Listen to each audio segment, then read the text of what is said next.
Olá pessoal, sou Lucas Maciel, advogado e professor, e aqui é o canal em que a gente discute temas relacionados ao mundo do direito.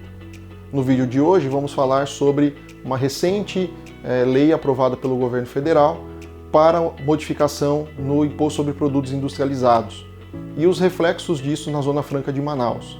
Mas antes da gente começar o vídeo, gostaria de convidá-lo para se inscrever no canal, ativar o sininho e nos acompanhar nos próximos vídeos. Roda a vinheta, João.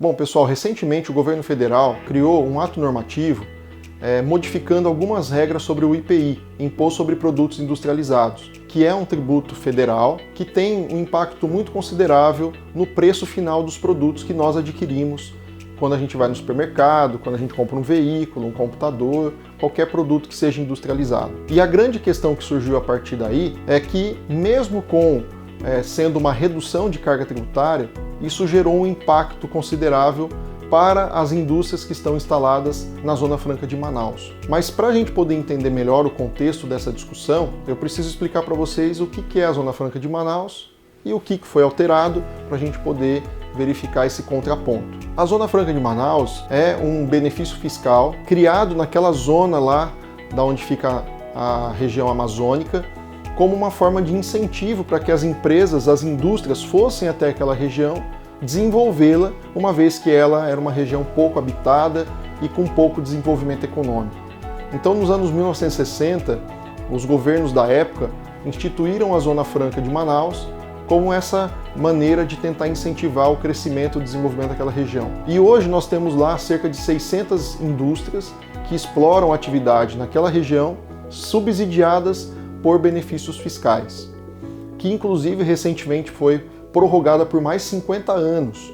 Então nós vamos ter aí a Zona Franca de Manaus pelo menos até 2070, conforme mudança no texto constitucional. O grande ponto é que, para que essa Zona Franca de Manaus tenha sobrevida, é necessário que ela tenha um sistema tributário diferente comparativamente ao sistema tradicional. Ou seja, as indústrias que lá estão têm que ter um sistema tributário mais barato do que as empresas que estão fora da Zona Franca de Manaus. Porque se assim não for, torna-se desnecessário você poder fazer a aquisição de produtos de lá, ou desinteressante você fazer a aquisição de produtos de lá. Então, por esse motivo, as empresas da Zona Franca de Manaus ficaram bastante descontentes com essa mudança aprovada pelo governo federal, uma vez que, em certas ocasiões, ela unifica a tributação de quem está na Zona Franca de Manaus e de quem está fora da Zona Franca de Manaus. Um desses exemplos, a gente pode colocar aqui, que são os concentrados de refrigerantes, que tiveram o seu IPI diminuído e igualou-se com aquilo que é cobrado na Zona Franca de Manaus. Por esse motivo, alguns parlamentares, que representam o estado do Amazonas, estão ingressando agora com uma medida perante o Supremo Tribunal Federal para afastar essa exigência, afastar essa mudança legislativa, para tentar, de certa maneira, não gerar um problema sério lá na economia da Zona Franca de Manaus.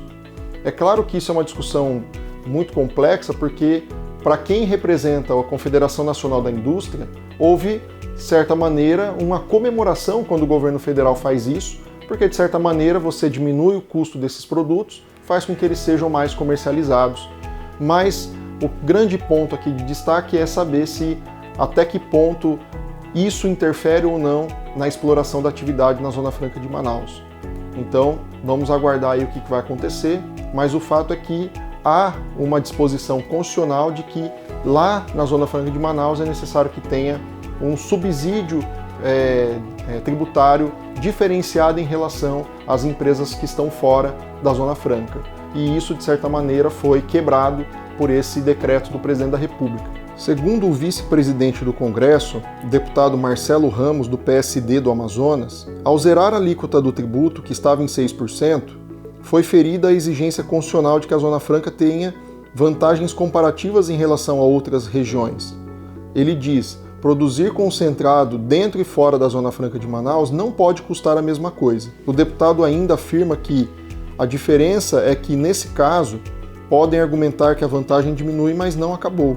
Mas o Supremo Tribunal Federal já entendeu que as vantagens precisam ser suficientes para ser favorável à implantação em Manaus. E nesse sentido, o parlamentar diz dessa forma porque é muito caro a logística de você buscar esses produtos lá em Manaus e trazer para os grandes centros como o Sul-Sudeste. Então, se você tem como produzir esse mesmo concentrado de refrigerante aqui na região Sudeste, fica muito mais barata a logística de transporte do que ir buscar até lá na Zona Franca de Manaus. Então essa é uma discussão interessante e decorre principalmente de temas que nós já falamos bastante, que é a extrafiscalidade, benefícios fiscais e também, por que não, relembrar das grandes dificuldades que é um país continental como o Brasil.